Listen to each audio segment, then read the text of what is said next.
I dated Ryan for 2 years, and until last weekend, I genuinely believed we were building something real together. We had routines like lazy Netflix Sundays, awkward holiday dinners with both of our families, and even that one disastrous couples yoga class where we both nearly collapsed trying to hold a plank. I thought we were solid. We had even talked about moving in together sometime this summer. Looking back now, the signs were there, but at the time, they felt small enough to ignore. Ryan had a habit of making honest comments about my appearance. He would say things like, maybe a different hairstyle would suit you better, or that a certain shirt made my arms look bigger. I told myself he was just being straightforward, maybe even helpful in his own awkward way. I convinced myself that honesty in a relationship was a good thing. Everything started unraveling last Friday. Ryan texted earlier in the week saying he was going to dinner with some coworkers and asked if I wanted to come along. That alone felt like a big step, because in 2 years, he had never really included me in his work life. He always said mixing work and relationships was unprofessional, so the invitation caught me by surprise, in a good way. I got excited, probably more excited than I should have. I bought a new dress that I definitely couldn't afford, spent almost an hour doing my makeup after watching a tutorial online, and straightened my hair like I was preparing for some huge event. By the time I left my apartment, I felt nervous but hopeful. The restaurant was one of those expensive downtown places with dim lighting, tiny portions, and menus that mysteriously don't list prices.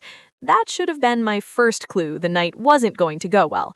Ryan was already there when I arrived, sitting with two guys he introduced as Leonard and Pablo. The moment I walked up to the table, the atmosphere felt strange. Ryan barely acknowledged me. He half stood from his chair and immediately said I was late. I had been 2 minutes late because parking downtown is impossible, but the way he said it made it sound like I had shown up an hour after everyone else. When I sat down, he looked at my dress and said, loud enough for everyone to hear, "Oh, you wore that?" His friends exchanged a quick glance, and I could feel my face getting hot.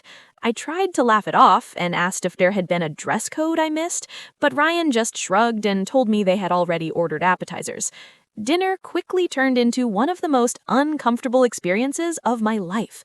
Ryan dominated the conversation with long explanations about work projects I didn't understand, while Leonard and Pablo nodded along. Every time I tried to contribute something, Ryan interrupted me or corrected me. At one point, I mentioned a difficult customer from my job at the store where I work, and Ryan waved his hand dismissively and said I didn't really understand how the real business world worked. I've been a retail manager for 3 years, but apparently that didn't count as real work in his mind. I could feel myself shrinking into my chair, wondering if he had always been like this and I had simply ignored it. Then Leonard asked how Ryan and I had met. I started telling the story about how my best friend Vanessa had introduced us through her job, but Ryan cut me off halfway through. He laughed and said Vanessa had basically felt bad for me and set us up as a favor. My stomach dropped because that wasn't true at all. Vanessa had actually warned me that Ryan had a bit of an ego before we met, but she said he was a decent guy underneath it. Hearing him rewrite the story like that made something in my chest sink. I excused myself to the bathroom before I started crying in front of everyone. I sat in the stall texting Vanessa asking what was going on and whether Ryan had ever acted like this around her. While I was still in there, my phone buzzed with a notification. Ryan had posted an Instagram story from the restaurant. The caption said, "Boys' Night." I stared at my screen for a moment, trying to process the fact that I was literally in the same restaurant and he was pretending I didn't exist.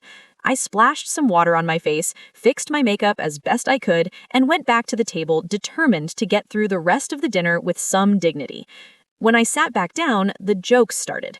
Ryan kept making little comments about the pasta I had ordered, which was one of the cheaper options on the menu because I had already started worrying about the cost. He joked about me carb loading for a marathon and said it was a bold choice for someone with my body type. Each comment felt like another small cut, and by that point, I'd almost stopped eating altogether. I was counting the minutes until I could leave. Then the waiter brought the bill. Ryan picked it up, glanced at it, and slid it across the table toward me. I assumed he was just showing me the total, but instead he leaned back and said he didn't think the relationship was working anymore. I remember staring at him for a moment, waiting for some kind of punchline that never came. He stood up, grabbed his jacket, and said he wasn't attracted to me anymore. When I asked if he was serious, he shrugged and said a girl like me should be grateful he had dated me as long as he did, because I wasn't exactly a prize. Then he left. Leonard and Pablo followed him out, laughing as they walked out of the restaurant. I was left sitting there with a $347 bill for appetizers, drinks, and meals I hadn't even ordered. The waiter approached the table with a sympathetic look that somehow made everything worse. I paid the bill with my credit card because I was too humiliated to argue. After that, I somehow managed to make it to my car before the tears really started. I called Vanessa from the parking lot and cried so hard she could barely understand what I was saying. She came over to my apartment with ice cream and a bottle of wine, and I told her everything that had happened. She was furious on my behalf, but as we talked, she started asking questions about the things Ryan had said about his job. Finally, she admitted something that made the entire situation even stranger. Ryan wasn't the successful marketing professional he claimed to be. According to people she knew through work connections, he was actually an administrative assistant.